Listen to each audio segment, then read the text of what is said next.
नमस्कार प्यारे दोस्तों, आपका बहुत बहुत स्वागत है हमारे इस सेशन में। और आज के इस सेशन में हम शारीरिक शिक्षा के अंतर्गत सबसे बेस्ट यूनिट स्पोर्ट्स मेडिसिन के बारे में डिटेल से चर्चा करेंगे। जैसा कि आप जानते हैं, आप चाहे शारीरिक शिक्षा के स्टूडेंट्स हों और चाहे आप शारीरिक शिक्षा के टीचर, और शारीरिक शिक्षा के क्षेत्र में हर व्यक्ति को, स्टूडेंट्स हो चाहे शिक्षक, उसको खेल चिकित्सा के बारे में जानकारी होना अति आवश्यक है, क्योंकि खेलों के दौरान चोटें लगना संभव है। ठीक है, तो आइए समझते हैं कि आखिर स्पोर्ट्स मेडिसिन क्या होता है। तो देखिए दोस्तों, स्पोर्ट्स मेडिसिन एक विशिष्ट चिकित्सा शाखा है। स्पोर्ट्स मेडिसिन एक विशिष्ट चिकित्सा शाखा है जो खेल और शारीरिक शिक्षा गतिविधियों से संबंधित चोटों की रोकथाम, निदान व उपचार और पुनर्वास पर केंद्रित है। स्पोर्ट्स मेडिसिन केवल चोटों का इलाज करना नहीं है। स्पोर्ट्स मेडिसिन केवल चोटों का इलाज करना नहीं है दोस्तों, बल्कि वैज्ञानिक तरीकों से एथलीट के शरीर के लिए तैयार करना भी है।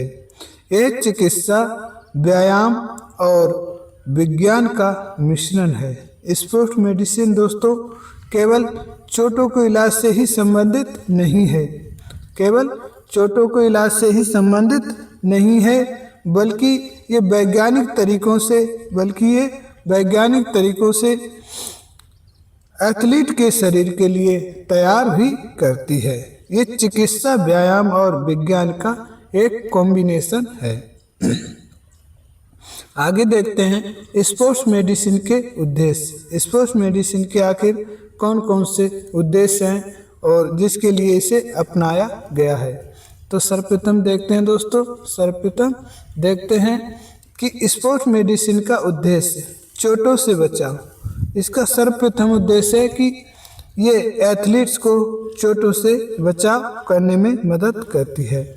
मानसिक और शारीरिक स्वास्थ्य, इसके साथ साथ ही ये खिलाड़ी, एथलीट के लिए मानसिक और शारीरिक स्वास्थ्य से भी संबंधित दिशा निर्देश प्रदान करती है।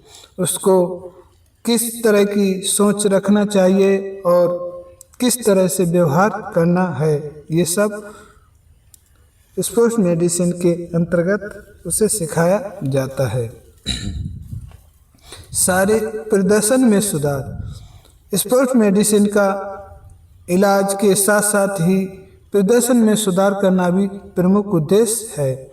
वैज्ञानिक जागरूकता, खिलाड़ी को खेलते समय किस तरह वैज्ञानिक पद्धतियों का उपयोग करना है, प्रशिक्षण लेते समय वैज्ञानिक पद्धतियों का उपयोग करके अपने प्रदर्शन में सुधार करना है। शीघ्र उपचार और पुनर्वास, यानी जब भी कोई एथलीट या खिलाड़ी चोटिल होता है तो उस समय उसे शीघ्र उपचार उसे देना और पुनर्वास प्रक्रिया में उसे लाभ प्रदान करना होता है। अब हम देखते हैं रिहेबिलिटेशन, यानी पुनर्वास का अर्थ क्या होता है। तो आइए देखते हैं रिहेबिलिटेशन का दोस्तों अर्थ होता है पुनर्वास। रिहेबिलिटेशन का अर्थ होता है पुनर्वास एक ऐसी प्रक्रिया है जिसका उद्देश्य खेल के दौरान लगने वाली चोटों के बाद खिलाड़ी को उसकी पूर्ण शारीरिक क्षमता, शक्ति और आत्मविश्वास के साथ मैदान पर वापस भेजना है। देखिए दोस्तों, पुनर्वास का शाब्दिक अर्थ होता है कि पुनर्वास एक ऐसी प्रक्रिया है जिसका उद्देश्य खेल के दौरान लगने वाली चोटों के बाद, खिलाड़ी चोटिल होता है खेल के दौरान, उसके बाद खिलाड़ी को उसकी पूर्ण शारीरिक क्षमता, शक्ति और आत्मविश्वास के साथ मैदान पर वापस भेज दे, उसको ही रिहैबिलिटेशन या पुनर्वास कहते हैं। इसके बाद हम देखते हैं कि रिहैबिलिटेशन यानी पुनर्वास एक बहुउद्देशीय यानी मल्टी डिसिप्लिनरी प्रक्रिया है जिसमें शारीरिक, मानसिक और चिकित्सीय पद्धतियों का मेल होता है, जिसमें शारीरिक, मानसिक और चिकित्सीय पद्धतियों का मेल होता है। यानी ये कॉम्बिनेशन है कई सारी यानी चिकित्सीय, मानसिक और शारीरिक पद्धतियों का क्या है, कॉम्बिनेशन है क्या, हमारी रिहैबिलिटेशन यानी पुनर्वास। क्या, पुनर्वास। आइए अब हम देखते हैं दोस्तों पुनर्वास की विधियां, यानी कौन कौन सी विधियों का प्रयोग करके पुनर्वास किया जाता है। पुनर्वास का दोस्तों मतलब होता है कि किसी खिलाड़ी को वापस उसी अवस्था में भेज देना जिस अवस्था में वह स्वस्थ अवस्था में था। सर्वप्रथम प्रयोग होता है रेंज ऑफ मोशन, यानी ऐसी लचकदार विधियों का प्रयोग करके उसकी शारीरिक क्षमता को वापस प्रदान करना। इसके साथ साथ ही स्ट्रेचिंग व्यायाम करवाना अति आवश्यक होता है, जिसमें आइसोमेट्रिक, आइसोटोनिक, आइसोकाइनेटिक व्यायाम शामिल किए जाते हैं। इसके बाद प्रोप्रियोरिसेप्टर बैलेंस, यानी जो हमारी मांसपेशियों के जोड़ों पर जो प्रोप्रियोरिसेप्टर बंधन होते हैं उनको पूरी तरह से मजबूत करना। स्पोर्ट्स ड्रिल, यानी स्पोर्ट्स जो खेलों की जो ड्रिल है उनको पर्याप्त मात्रा में वो खिलाड़ी कर पा रहा है, नहीं कर पा रहा है, इसके माध्यम से उसे पूरी तरह से स्वस्थ किया जाता है। मनोवैज्ञानिक विधियां, इसके साथ साथ ही मनोवैज्ञानिक विधियों का भी पुनर्वास में प्रयोग किया जाता है। जैसे गोल सेटिंग, अगर कोई खिलाड़ी क्षतिग्रस्त या चोटिल हो जाता है तो उसके मानसिक तनाव में कॉन्फिडेंस की कमी आती है, इसलिए इसे गोल सेटिंग जैसी प्रक्रियाओं से गुजार के उसे किस तरह से गोल को प्राप्त करना है इस पर जोर दिया जाता है। उसे उसके मन और मस्तिष्क में ये छाप दिया जाता है कि आप गोल प्राप्त कर सकते हैं। पॉजिटिव सेल्फ टॉक, यानी उसे पॉजिटिव सेल्फ टॉक की शक्तियों के बारे में समझाया जाता है। इमेजिन विजुअलाइजेशन, यानी उसे इमेज यानी उसे अपनी दिमाग में एक छवि बनाकर और उस खेल को जागृत अवस्था में देखना होता है, यानी वो ऐसा महसूस करता है कि वो उस इवेंट्स में भाग ले रहा है और विजेता बन रहा है। स्पोर्ट्स ड्रिल और खेलों की ड्रिल्स का प्रयोग ड्रिल्स करवाई जाती हैं दोस्तों। अब पुनर्वास की तीसरी विधि है दोस्तों चिकित्सीय विधि। ओके दोस्तों, यानी ट्रीटमेंट मेथड। इसमें क्या किया जाता है आइए समझते हैं। सर्वप्रथम इसमें दोस्तों क्रायोथेरेपी। क्या, क्रायोथेरेपी का मतलब होता है दोस्तों ठंडे जल या बर्फ द्वारा उपचार किया जाता है। थर्मोथेरेपी का मतलब होता है दोस्तों गर्म जल या अन्य वस्तुओं से उपचार करना। ठीक है, यहाँ गर्म जल या वैक्स बाथ जैसी जो विधियां हैं उनका उपयोग किया जाता है। इलेक्ट्रोथेरेपी यानी विद्युतीय करंटों के द्वारा उसके अंगों में सूजन वगैरह दूर करना। ठीक है। मसाज थेरेपी, मसाज के द्वारा दोस्तों उसके ब्लड वेसल्स और सूजन्स को कम करना। हाइड्रोथेरेपी यानी जल की थेरेपी द्वारा उसके शारीरिक स्वास्थ्य में सुधार लाना होता है। इसके बाद हम देखते हैं प्राथमिक उपचार की विधियां। इसके बाद दोस्तों फर्स्ट एड किया जाता है। फर्स्ट एड के बारे में भी हमें जानकारी रखना जरूरी होता है। तो फर्स्ट एड में हम देख सकते हैं कि दोस्तों कौन कौन सी विधियों का प्रयोग किया जाता है। तो फर्स्ट एड में हमारी सर्वप्रथम 3 विधियां प्रयोग की जाती हैं जिन्हें हम क्रम बाई क्रम समझते हैं। सर्वप्रथम होता है दोस्तों फर्स्ट एड में थंब रूल। क्या थंब रूल शुरू होता है, ठीक है। थंब रूल का मतलब सर्वप्रथम कौन सा रूल अपनाना है। तो इसमें दोस्तों हमारा एक वर्ड यूज होता है प्राइसिस। क्या प्राइसिस वर्ड यूज होता है जिसके माध्यम से हम क्रम बाई क्रम एथलीट को फर्स्ट एड प्रदान करते हैं। तो प्राइसिस में सर्वप्रथम पी से प्रोटेक्शन, यानी खिलाड़ी को सर्वप्रथम सुरक्षा प्रदान करनी है। भीड़ भाड़ में है तो उसे एकांत में ले कर जाना है। और फॉर रेस्ट का मतलब दोस्तों उसे आराम की अवस्था में ले जाना होता है। आई से आइस, अगर वह खिलाड़ी चोटिल हुआ है तो सर्वप्रथम हम आइस का प्रयोग करते हैं जिससे कि उसके ब्लड वेसल्स सिकुड़ जाएं और रक्त का बहाव कम हो जाए। कंप्रेशन का मतलब दोस्तों ये होता है कि दबाव डालना। अगर ब्लड नहीं रुक रहा है, चोटिल एथलीट या प्लेयर का ब्लड नहीं रुक रहा है तो उस जगह पर हमें कंप्रेशन यानी दबाव डालकर उस रक्त को रोकना चाहिए और ये 2 से 5 मिनट तक हमें करना होता है। एलिवेशन यानी जिस जगह से, जिस स्थान से ब्लड का बहाव हो रहा है उसको हृदय की अवस्था से ऊपर उठाना। स्टेबलाइजेशन का मतलब होता है दोस्तों यानी स्टेबल करना। अगर मान लीजिए उसका कोई अंग या कोई फ्रैक्चर हुआ है तो उस स्थान को स्टेबल कर देना जिससे कि जो चोटिल अवस्था है वो बिगड़े नहीं। इसके साथ साथ ही कई बार दोस्तों ये दूसरा थंब रूल भी यूज किया जाता है, पूछा जाता है एग्जाम में। इसको कहते हैं पुलिस। पी से प्रोटेक्शन यानी सुरक्षा देनी है। ओ से ऑप्टिमल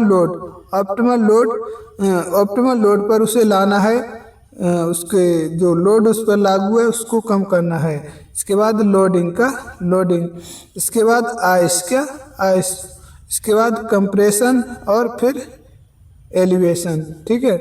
इसके बाद दूसरी विधि जो है फर्स्ट एड में यूज की जाती है, यानी फर्स्ट एड में हम थंब रूल लगाने के बाद दूसरा रूल जो यूज करेंगे वो होता है हमारा सीपीआर सिस्टम। क्या सीपीआर सिस्टम। अगर खिलाड़ी बेहोशी की अवस्था में है तो क्या करें, तो इसे हम सीपीआर देंगे जिसको कहते हैं कार्डियो पल्मोनरी रिसक्सिटेशन। इसमें क्या होता है दोस्तों, इसमें खिलाड़ी को सीने पर दोनों हाथ रखकर जो फर्स्ट एडर है वो 1 मिनट में लगभग 100 बार दोस्तों 1 मिनट में लगभग 100 बार चेस्ट को प्रेस करता है जिससे कि उसकी जो अवस्था है श्वसन लेने की क्षमता में सुधार आ जाए। और कभी कभी उसे मुंह से भी हवा देनी पड़ती है दोस्तों, ठीक है। मुंह से भी हमें ऑक्सीजन को सप्लाई करना पड़ता है, मुंह से मुंह मिलाकर। इसके बाद तीसरी कंडीशन होती है फर्स्ट एड की घाव की सफाई। घाव की सफाई में हम देखते हैं दोस्तों स्प्लिटिंग यानी टूटी हुई हड्डी। अगर मान लीजिए उसका घाव यानी फ्रैक्चर वाला है तो सर्वप्रथम हम टूटी हुई हड्डी का क्या करेंगे दोस्तों, स्टेबलाइजेशन करेंगे।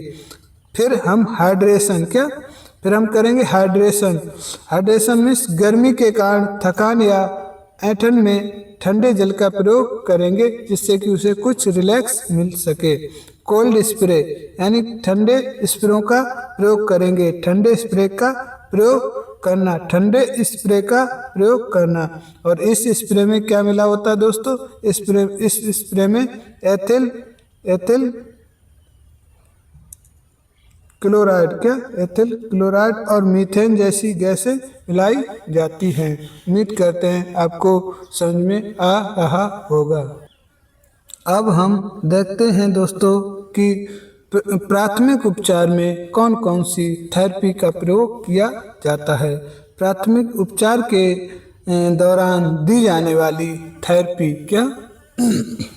थेरेपी ये थेरेपी दोस्तों हमें जानकारी होना बहुत ज़रूरी है, क्योंकि एग्जाम में कई बार इन थेरेपियों के बारे में पूछा जाता है। ठीक है, जैसे सर्वप्रथम हमारी क्रायोथेरेपी, इसे शीत चिकित्सा विधि भी कहा जाता है। इसे शीत चिकित्सा विधि भी कहा जाता है। इस विधि में क्या होता है, इस विधि में आइस पैक, आइस वॉथ, वेप्रोकुलेट की स्प्रे का प्रयोग किया जाता है। इस विधि में आइस पैक, आइस वॉथ, वेप्रोकुलेट की स्प्रे का प्रयोग किया जाता है।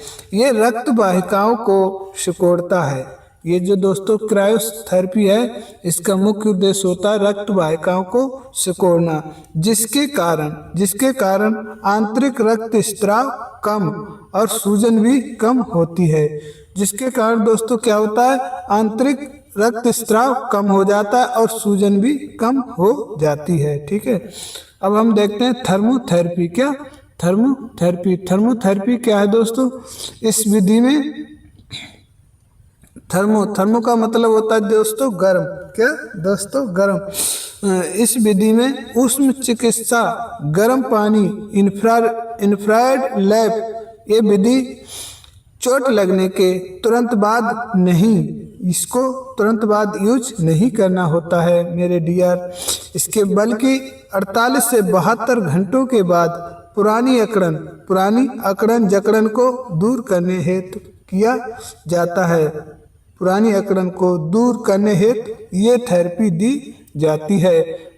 इस बात का आप ध्यान रखें कि ये थर्मोथेरेपी किसी भी एथलीट को चोटिल अवस्था में तुरंत प्रदान नहीं की जाती है। इसके बाद हम देखते हैं दोस्तों, प्राथमिक चिकित्सा में पानी द्वारा दी जाने वाली प्रमुख विधि। आइए दोस्तों आगे देखते हैं। तो जैसा कि आप जानते हैं, प्राथमिक चिकित्सा में पानी द्वारा दी जाने वाली प्रमुख थेरेपी, इनके बारे में हम चर्चा करते हैं। तो सर्वप्रथम दोस्तों होती है हाइपोथर्मिया, जिसे हम कहते हैं क्रायोथेरेपी। क्रायोथेरेपी को हाइपोथर्मिया भी कहा जाता है। कोल्ड इमर्शन बाथ का दोस्तों अगर हम इसके अर्थ की बात करें तो इसे डुबकी स्नान भी कहा जाता है। यानी इस विधि में दोस्तों पूरे शरीर को क्या करना होता है, हमें शरीर के कुछ हिस्सों को ठंडे पानी के टब में डुबोया जाता है। ठंडे पानी का तापमान 0 से 10 डिग्री तक होना चाहिए। 0 से 10 डिग्री तक होना चाहिए। अब हम देखते हैं आइस पैक एक थैला होता है, इसमें एक थैले का प्रयोग करके हम, ठीक है, जिसमें बर्फ भरते हैं और जो शरीर के घायल हिस्सों पर लगाई जाती है, जो शरीर के घायल हिस्सों पर लगाई जाती है। और इस विधि को हम 15 से 20 मिनट तक घायल जो सूजन वाला स्थान है वहाँ पर प्रयोग करते हैं। और इस विधि द्वारा दर्द और सूजन कम होती है।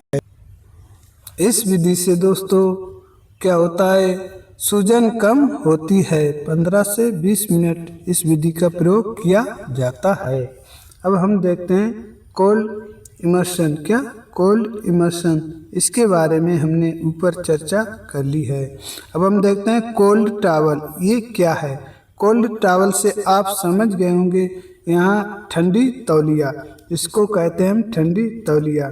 इसमें दोस्तों किसी तौलिया को हम फ्रिज में रख देते हैं जिससे वो पूरी तरह से ठंडी हो जाती है। फिर उसका प्रयोग चोटिल स्थान पर जहाँ सूजन है वहाँ पर प्रयोग किया जाता है। इसके बाद देखते हैं कोल्ड स्प्रे, इसमें दोस्तों ethyl chloride, chloride, ethyl chloride के साथ साथ ही मीथेन गैसों का प्रयोग करके दर्द को कम किया जाता है, दर्द को कम किया जाता है। चोटिल वाले स्थान पर इसे स्प्रे किया जाता है। अब हम नेक्स्ट टॉपिक की बात करते हैं, वायरफुल बाथ। वायरफुल बाथ क्या होता है? इसमें दोस्तों किसी भी एथलीट को जो चोटिल हुआ है उसके शरीर को जल में थेरेपी के रूप में या विश्राम के लिए विसर्जित किया जाता है। पूरे शरीर को क्या थेरेपी के लिए विसर्जित किया जाता है, जिसमें 15 से 25 मिनट इसका उपयोग मसल पुल 15 से 25 मिनट तक ये विधि अपनाई जाती है, और जिसका उपयोग मसल पुल किसमें मसल पुल और कंट्यूजन और मोच सूजन आदि कम करने में प्रयोग की जाती है। अब है हमारी इमर्शन को दोस्तों कैसे भी मान लीजिए, इसे पूर्ण तरह स्नान कहा जाता है, और ये स्नान ठंडे पानी में कराया जाता है। कोल्ड स्प्रे जेल में दोस्तों जेल का प्रयोग किया जाता है, जिसमें एथिल क्लोराइड और मीथेन जैसी गैसें मिली हुई होती हैं। ठीक है दोस्तों, उम्मीद करते हैं समझ में आ होगा। अब हम देखते हैं वायरफुल बाथ। यह है हाइपरथर्मिया यानी गर्म पानी द्वारा उपचार। ये वायरफुल बाथ ये दोस्तों, इसमें फ़र्क सिर्फ इतना है कि हाइपोथर्मिया में ये ठंडे पानी द्वारा उपचार दिया जाता था, और हाइपोथर्मिया में वायरफुल बाथ में गर्म पानी का उपयोग होता है।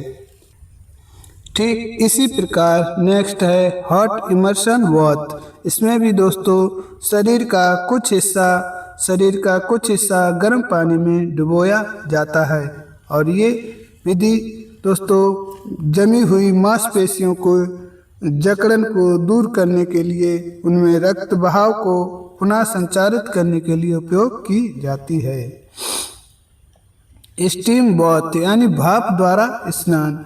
इसमें दोस्तों किसी भी खिलाड़ी को भाप की जहाँ भारी मात्रा में भाप होती है, वहाँ उसे इस विधि का उपचार किया जाता है। ये पूरे शरीर की सूजन कम करने के लिए उपयोग की जाती है। इसके बाद जाकुजिया बाथ में क्या होता है दोस्तों? इसमें दोस्तों नुकीली नलियों द्वारा शरीर में क्या किया जाता है? चुभन की जाती है, जिससे क्या होता है?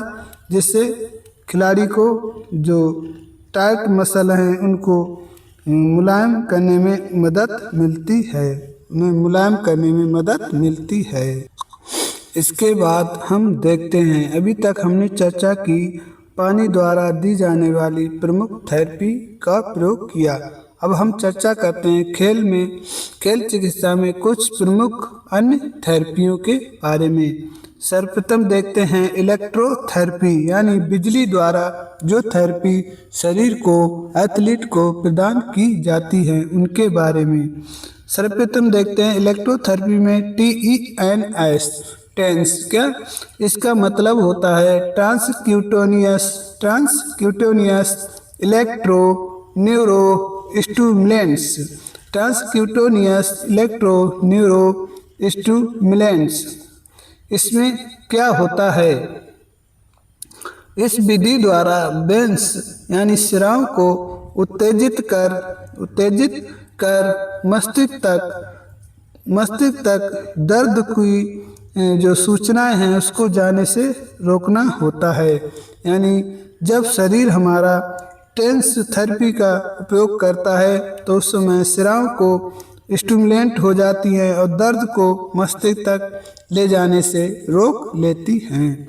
डायथर्मी, डायथर्मी इसे मैग्नेटिक थेरेपी भी कहा जाता है, इसे मैग्नेटिक थेरेपी भी कहा जाता है।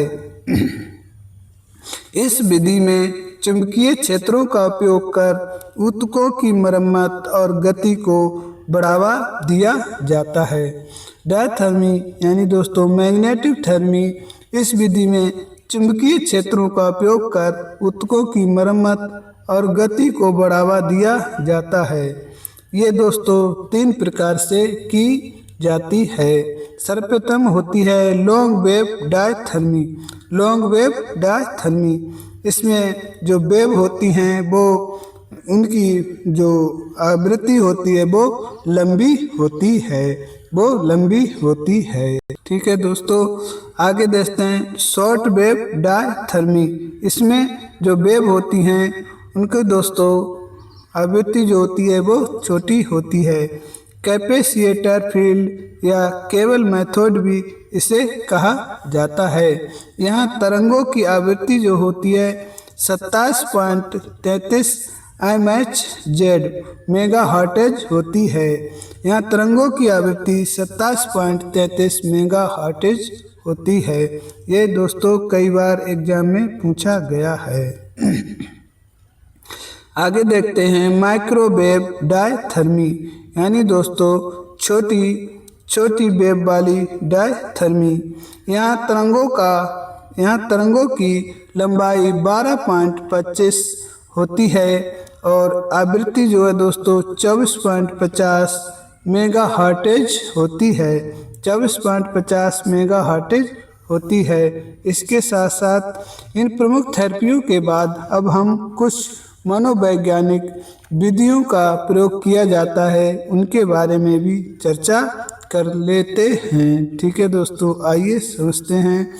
सर्वप्रथम देखते हैं मनोवैज्ञानिक विधियाँ यानी साइकोलॉजिकल मेथड। कौन कौन से साइकोलॉजिकल मेथड्स का प्रयोग किया जाता है। ठीक है, सर्वप्रथम विजुअलाइजेशन, यानी दोस्तों विजुअलाइजेशन यानी कोई एक सीन या दृश्य दिखाना।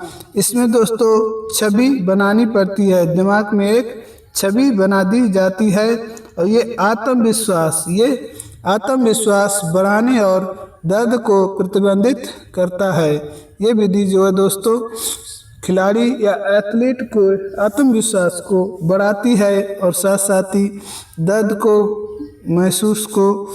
जो महसूस होता है उसकी क्षमता को कम कर देती है।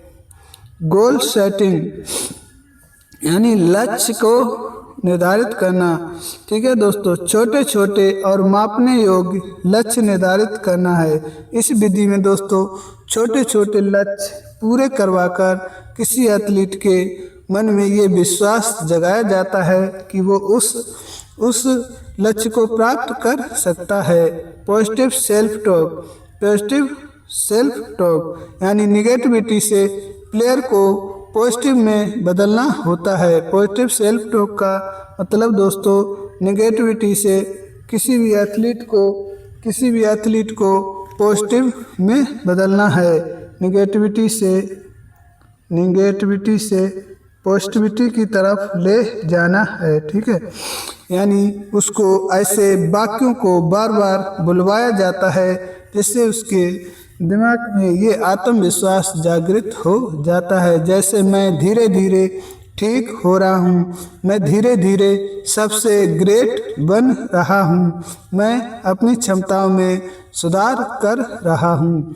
मेंटल रिहर्सल यानी मानसिक जो है दोस्तों उस मानसिक दोहराव करवाना। इमेजिनरी यानी छवियों का बनना। मानसिक रूप से खेल की रूपरेखा महसूस करना, यानी दोस्तों इस थेरेपी द्वारा किसी भी एथलीट को उसको मानसिक रूप से इतना मजबूत कर दिया जाता है कि वो खेल की रूपरेखाओं को महसूस कर और उनमें सक्षम हो जाता है। मेडिटेशन दोस्तों, इसमें वर्तमान क्षण में चोट के कारणों को समझना व दूर करना शामिल होता है। मेडिटेशन में दोस्तों उस एथलीट को किस कारण से चोट लगती है और उसको किस प्रकार से बचना है, इस विधियों को मेडिटेशन द्वारा समझाया जाता है, जिससे कि वो पुनः और बार बार चोटिल ना हो। इसके बाद नेक्स्ट थेरेपी है बैक्स थेरेपी। क्या बैक्स थेरेपी, इसे दोस्तों मोम द्वारा दी जाने वाली थेरेपी भी कहा जाता है। इस विधि में मोम द्वारा पैराफिन डिप करवाया जाता है। 40 से 48 सेल्सियस पर किसी भी मोम को पिघलाया जाता है तापमान पर और चोटिल अंग पर पन्नी लपेटकर फ्रैक्चर पर टिपकाना होता है।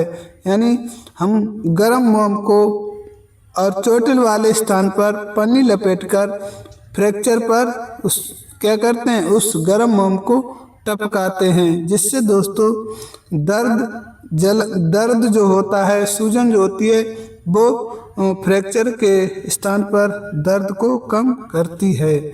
विधि दोस्तों, इसमें 2 विधियां प्रयोग की जाती हैं, पैराफिन डिप और पैराफिन पेंटिंग। 2 विधियों का प्रयोग किया जाता है। इस विधि में बैक्स थेरेपी को लगभग हमें 15 से 20 बार प्रयोग करना होता है। पैराफिन डिप में दोस्तों चोटिल अंग व स्थान को जहाँ पर फ्रैक्चर हुआ है उसको पूरी तरह से डुबो दिया जाता है।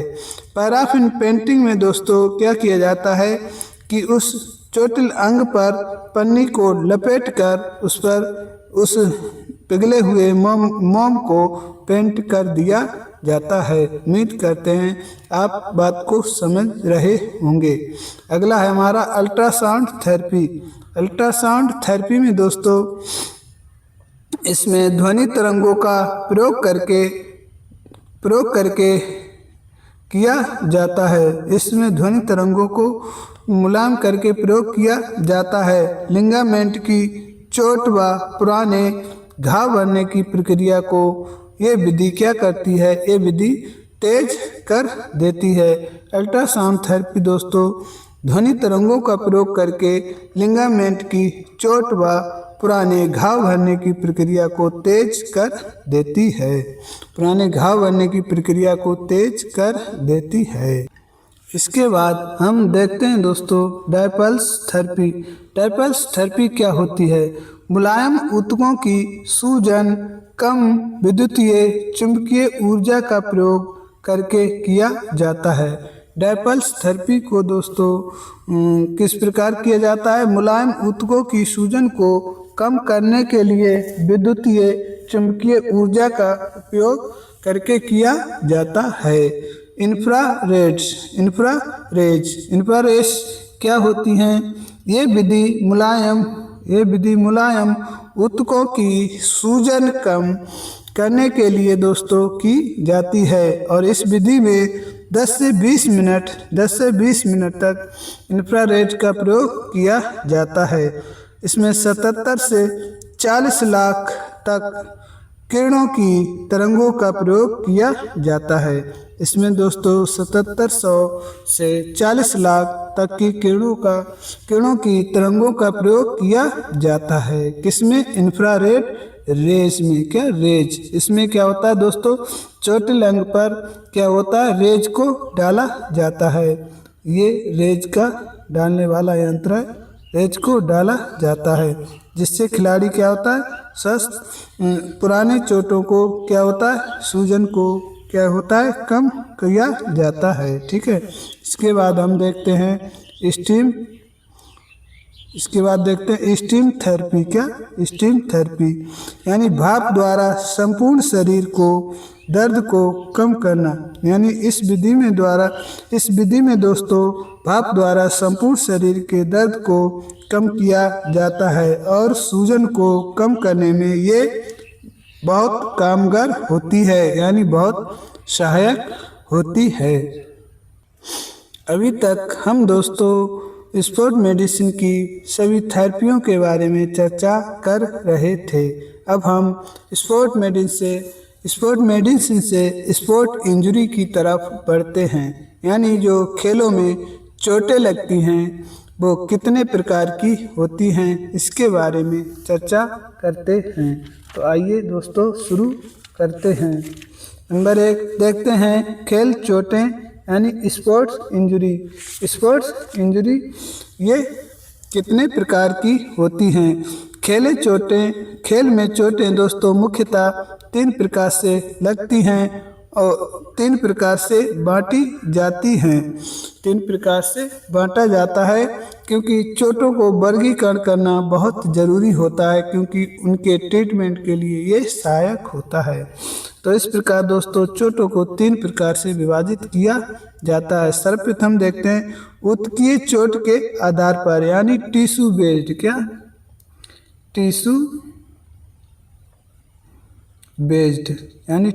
बेस्ड चोटें कितनी प्रकार की होती हैं। दोस्तों टिश्यू बेस्ड चोटें जो होती हैं वो 2 प्रकार की होती हैं। सर्वप्रथम देखते हैं हम सॉफ्ट टिश्यू इंजरी और दूसरी होती है हमारी हार्ड टिश्यू इंजरी। यहाँ दोस्तों टिश्यू का वर्गीकरण उनकी चोटों के आधार पर कर दिया जाता है। सॉफ्ट टिश्यू में वे चोटें आती हैं जो कोमल ऊतकों पर लगती हैं, ठीक है दोस्तों। और सॉफ्ट टिश्यू को भी 2 भागों में विभाजित कर दिया जाता है। इससे पहले हम समझ लें कि सॉफ्ट टिश्यू में कोमल ऊतकों की चोटों को शामिल किया जाता है और इसके साथ साथ ही और हार्ड टिश्यू में कठोर ऊतकों की चोट को शामिल किया जाता है। यहाँ ऊतकों से मतलब आप समझ जाते होंगे, जब हमने ऊतक पढ़े थे उस समय हमने ऊतकों के बारे में डिटेल से समझा था और उसमें बोन्स भी हमारे ऊतकों में शामिल हुई थी। वो किस में आई थी दोस्तों? वो कनेक्टिव टिश्यू में शामिल हुई थी, यानी कई सारी चीज़ों का कॉम्बिनेशन बन के बोन का निर्माण होता है, जिसमें कैल्शियम, फास्फोरस आदि मिनरल्स शामिल होते हैं, ठीक है। इस प्रकार अब हम समझ सकते हैं कि हार्ड टिश्यू में दोस्तों हमारी सभी फ्रैक्चर शामिल किए जाते हैं, यानी हार्ड टिश्यू इंजरी में सभी फ्रैक्चरों को शामिल किया जाता है। और वहीं सॉफ्ट टिश्यू इंजरी में कोमल ऊतकों में लगने वाले चोटों को शामिल किया जाता है। अब हम डिटेल से चर्चा करते हैं। तो दोस्तों सॉफ्ट टिश्यू की इंजरी को भी 2 भागों में बांट दिया जाता है।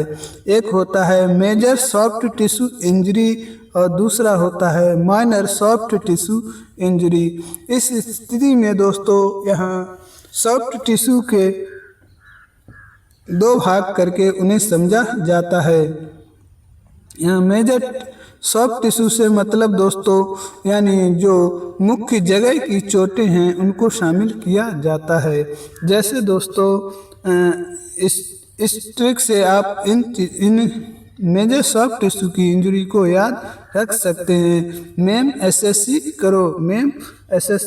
करो। यहाँ दोस्तों एम से मतलब है मस्कुलर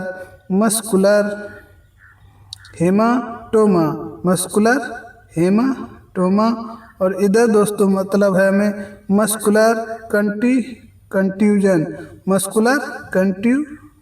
ओके दोस्तों, इधर हमारा ऐसे है दोस्तों इस प्रेन और दूसरे ऐसे है दोस्तों इस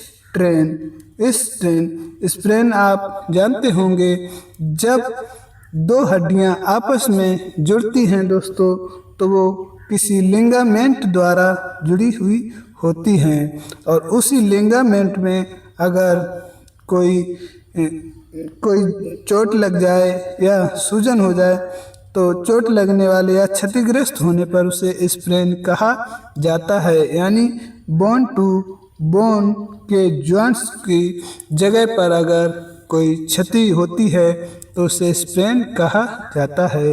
स्ट्रेन दोस्तों बोन से जुड़ने वाली मसल यानी स्टेन वह जॉइंट्स है जहां दोस्तों बोन से मसल जुड़ती है और ऐसी जगह पर अगर इंजरी हो जाए तो उसे स्ट्रेन कहा जाता है। अगला सी से हमारा दोस्तों अगला हमारा सी से है कंट्यूजन। क्या है? कंट्यूजन। ठीक है दोस्तों, कंट्यूजन जिसका मतलब होता है दोस्तों नील पड़ जाना, यानी इसमें जो होती हैं ब्लड वेसल्स जो होती हैं क्षतिग्रस्त हो जाती हैं। ठीक है दोस्तों, उम्मीद करते हैं समझ में आ रहा होगा। पी से अब हम देखते हैं minor soft tissue injury. Minor soft tissue injury वे होती हैं जो दोस्तों बहुत कम छोटे स्थानों को कवर करती हैं, जैसे पंचर इसको याद रखेंगे आप पिला ABC से। क्या? PILAABC। ठीक है, यानी P से पंचर, L से लैसिरेशन। पंचर से मतलब दोस्तों जब कोई नुकीली चीज या वस्तु किसी शरीर के अंग में घुस जाए और छेद कर दे तो उसे पंचर कहा जाता है। यहाँ दोस्तों जानवरों की नुकीले दांत भी शामिल हो जाते हैं। लैसिरेशन क्या होता है? लैक्रेशन दोस्तों वह अवस्था होती है जब त्वचा में रगड़ लगती है और साथ ही साथ रगड़ के साथ खून आ जाता है। अगला हमारा है लैसिरेशन, उधर हो गया दोस्तों, आई इधर बना लेते हैं। आई से इंसिजन। क्या? इंसिजन दोस्तों वह स्थान है जहां पर कोई कट लग जाए। क्या? जब किसी नुकीली चीज से दोस्तों कट लग जाता है तो हम उसे इंसिजन कहते हैं। ठीक है, अब हम देखते हैं एब्रेजन। क्या? एब्रेजन का मतलब होता है दोस्तों रगड़ लग जाना। इसके उपनाम मैट टर्फ या स्ट्रॉबेरी इंजरी भी इसे कहा जाता है, यानी किसी मैट पर गिरकर रगड़ लग जाना, यानी ऊपरी सतह का एपिडर्मिस का छिल जाना। ओके दोस्तों, अगला हमारा एवल्जन का मतलब होता है दोस्तों जब कोई टिश्यू हमारा कट लग कर लटक जाए, यानी कट भी लग जाए और साथ ही त्वचा क्या हो जाए? लटक जाती है। इसके बाद हमारा ब्लिस्टर। क्या? ब्लिस्टर का मतलब होता है दोस्तों ऊपरी सतह पर ब्लड वेसल क्षतिग्रस्त होने से क्या हो जाए? तरल का भर जाना। क्या? तरल का ब्लड या तरल का भर जाना। ठीक है, इसके बाद हमारा होता है केलस का मतलब होता है दोस्तों डट्ठा पड़ जाना। जब हम लगातार हाथों से या पैरों से किसी कठिन कार्य को लगातार करते हैं तो उस जगह पर त्वचा सख्त और मजबूत हो जाती है, जिसे हम डट्ठा कहते हैं। ओके दोस्तों, उम्मीद करते हैं समझ में आ रहा होगा। अगला हम देखते हैं ऊतकों की चोट के बारे में हमने इन शॉर्ट में समझ लिया। अब हम देखते हैं खेल प्रकृति के अनुसार चोटें कितने प्रकार की होती हैं। तो दोस्तों इन्हें भी खेल प्रकृति के अनुसार कम समय या ज़्यादा समय में लगने वाली चोटों के आधार पर बांट दिया जाता है। ठीक है दोस्तों, खेल प्रकृति में चोटें दो प्रकार से लगती हैं। एक होती है मैक्रो ट्रोमा और दूसरी होती है दोस्तों माइक्रो ट्रोमा क्या होती है दोस्तों? ये चोटें बड़ी होती हैं। मैक्रोमिस बड़ा होता है, इस प्रकार ये चोटें बड़ी होती हैं मगर ठीक होने में कम समय लेती हैं। चोटें तो बड़ी होती हैं मगर ठीक होने में समय जो है कम लेती हैं। अब हम देखते हैं माइक्रोट्रोमा। माइक्रोट्रोमा क्या है? ये ओवर यूज इंजरी चोटें हैं। ये ओवर यूज इंजरी चोटें हैं। ये चोटें छोटी होती हैं मगर ठीक होने में अधिक समय लेती हैं। ये चोटें छोटी होती हैं मगर ठीक होने में अधिक समय लेती हैं। ठीक है दोस्तों, उम्मीद करते हैं आपको समझ में आ रहा होगा। अब हम देखते हैं दोस्तों समय अवधि के आधार पर चोटों को कितने प्रकार से बांटा गया है। ठीक है, आइए शुरू करते हैं। समय अवधि के आधार पर दोस्तों 3 प्रकार से चोटों को बांटा जाता है, यानी जो टाइम ड्यूरेशन है उसके आधार पर चोटों को 3 प्रकार से बांटा जाता है। सर्वप्रथम देखते हैं हम एक्यूट इंजरी। एक्यूट इंजरी इसे दोस्तों 0 से 12 घंटों तक की चोटें इस विधि में शामिल की जाती हैं। एक्यूट इंजरी में 0 से 12 घंटे तक की चोटों को शामिल किया जाता है। अचानक लगने वाली चोटें। अचानक लगने वाली चोटें ज़्यादातर एक्यूट इंजरी में शामिल होती हैं, जैसे स्प्रेन। क्या? स्प्रेन, स्ट्रेन, इसके साथ साथ ही फ्रैक्चर, डिसलोकेशन और कंट्यूजन। इसके बाद पोस्ट एक्यूट। पोस्ट का मतलब होता है दोस्तों बड़ा। क्या? बड़ा, यानी एक्यूट से बड़ा। पोस्ट एक्यूट इंजरी 24 से 48 घंटों के बीच लगने वाली चोटों को शामिल किया जाता है। इसमें 24 से 48 घंटों के बीच लगने वाली चोटों को शामिल किया जाता है। इस विधि में प्राइसिस का प्रयोग किया जाता है। इस विधि में प्राइसिस विधि का प्रयोग किया जाता है। प्राइसिस विधि क्या है हमने पीछे वीडियो में चर्चा कर ली है। आगे दोस्तों देखते हैं क्रोनिक इंजरी। क्या? क्रोनिक इंजरी ये कई दिनों यानी 48 घंटों से ऊपर तक की चोटों को इसमें शामिल किया जाता है। ठीक है, 48 घंटों से ऊपर तक की चोटों को शामिल किया जाता है, यानी इन चोटों को 48 घंटे हो चुके होते हैं। दीर्घकालिक चोटें। क्या?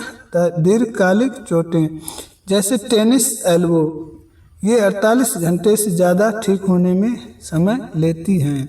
ठीक है, tennis elbow, Shin splint, stress fracture और टेंडनाइटिस। ठीक है, इस प्रकार हमने दोस्तों स्पोर्ट इंजरी में खेल चोटों को 3 प्रकार से विभाजित करके उन्हें शॉर्ट में भी समझ लिया है।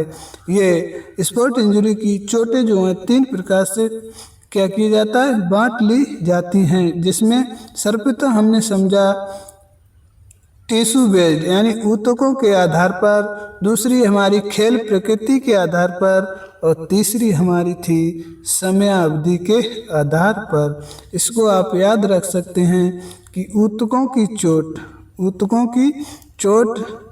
खेल प्रकृति। क्या? खेल प्रकृति और समय अवधि के आधार पर स्पोर्ट इंजरी होती है। स्पोर्ट इंजरी ऊतकों की चोट खेल प्रकृति और समय आधार पर होती है। ठीक है, इस प्रकार आप याद रख सकते हैं। उम्मीद करते हैं हमारी इस मेहनत को आप पसंद करेंगे और अच्छा लगे तो मेहनत आपको पसंद आए तो प्लीज़ एक लाइक और चैनल को सब्सक्राइब ज़रूर करें। जय हिंद, जय भारत।